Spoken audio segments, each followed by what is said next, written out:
Volleyball provincials are in full swing. Lloyd Comp is to host the 4A provincials with both the boys and girls in action this afternoon. And we'll start with the boys' opening matchup. The Lloyd Comp Barons taking on the Charles Spencer Mavericks from Grand Prairie. The Mavs took the first set 25-15, second set leading 19-13. The cross-court kill off the Barons block gives Charles Spencer the lead. Lloyd Comp Barons could not come back in this one. Tyler Harris puts this one to bed for the Mavericks as they win in straight sets. Moving on to the girls. The Barons facing Foothills Composite from Okotoks. First set 13-10 Barons. Kai Desaulnier with a bit of trickery. The purple and gold in control 22-19. Barons again. Desaulnier and Amy Oleksin come up with a huge block. 2 points later, Desaulnier up to her old tricks. Barons take the first set. Lloyd Comp would go on to take the match as well. This time, straight sets, a little bit easier in the second. 25-19, 25-18.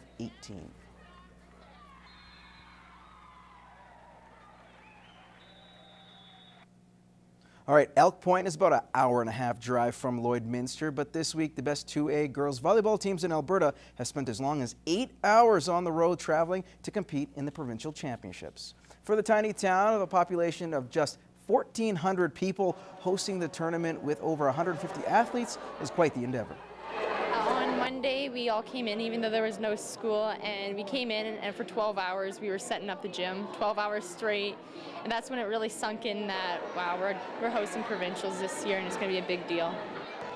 With the competition being so fierce, having home court advantage is a big deal. We've never seen any of these teams, and so we don't know what to expect, and it's good to know that the whole school is backing us. Sometimes when you go to other gyms, there's no people there to cheer you on, so it's really quiet and it's awkward almost to play. But here it's going to be loud and just nice to have everybody here. No matter what the outcome, this weekend marks the last of the high school volleyball season, and for some players like Caitlin Hunter, things might get emotional.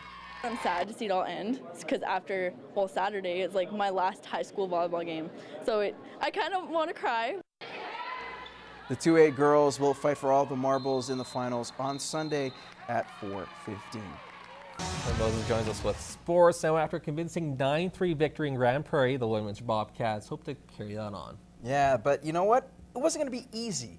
They had to face the first place Spruce Grove Saints, a far cry from the lowly Storm they faced the night earlier. The Saints would win this one and win big. They thump them by a score of 8-2.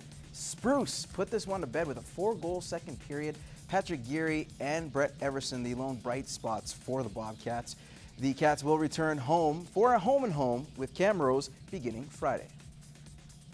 Now, Lloydminster is known for producing top-quality athletes from hockey to speed skating. In our next story, we tell you about one particular athlete who hopes to take her talents to the next level.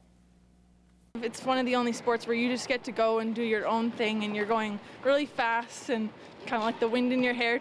It didn't take long for Jenna Mirth to fall in love with the sport of speed skating, despite a few bumps along the way. I'd been doing short track. I think I've been in it since I was about in grade 1, and I kind of realized that I wasn't very aggressive when I skated, and so being in a pack where you're going really fast kind of freaked me out a little bit. And I tried out long track, and I realized that you're kind of more on your own, and you're just trying for your own time, and you're usually just with one other person on the ice. So I really liked more the individual part of it. She started to excel, getting training and encouragement from some teammates and an Olympian. Chrissy Myers, who was kind of the one that started the speed skating in Lloydminster, and then my mom knew her too, so she was really a big influence because she went to the Olympics. So that was a good kind of hometown hero thing. Last season, Jenna caught the eye of the Alberta Development Program, heading down to Calgary every couple of weeks, competing with Olympic hopefuls. It just kind of gives you that sense of accomplishment and getting to that next level, and it was really something that I worked towards. She's dedicated herself to going to Calgary and training with those high-level athletes on the Olympic oval with, like you said, high-level coaching. She's really started to really excel in her skating, and you really see it, especially when she's on that long track. As for what the future holds for Jenna, she says she's taking it one stride at a time. It's more just for personal bests and trying to really get down your time and work on your technique, and what happens, happens. I'm not really expecting anything huge, but I'd like to just keep going with it and keep trying to do better for myself. We'll keep sticking to great athletes. The Alberta high school football season might be coming to a close this weekend with the Alberta Bowl in Lethbridge, but that doesn't mean the season is over for all high school athletes. This week, Alberta football released its U16 roster, and 2 Lloydminster products were on it. Dawson Guest from Lloyd Comp Barons and Cole Milford from Holy Rosary were both named to the squad and thrilled with the honor, but they know there's plenty of work ahead. I was excited, then really nervous because now I realized we had another season I had another season to do and more positions to try to get. It was a sigh of relief to know that I actually 100% made it on the team, but it's going to be a whole bunch of competition to try and get a starting spot. The coaches are still trying to squeeze most out of their new roster and haven't finalized positions yet. The team we're going to, we actually all have to try out still to figure out what positions we're going to. The boys will travel to Arlington, Texas in February to compete in the International Bowl, which hosts over 500 of the best North American high school football teams.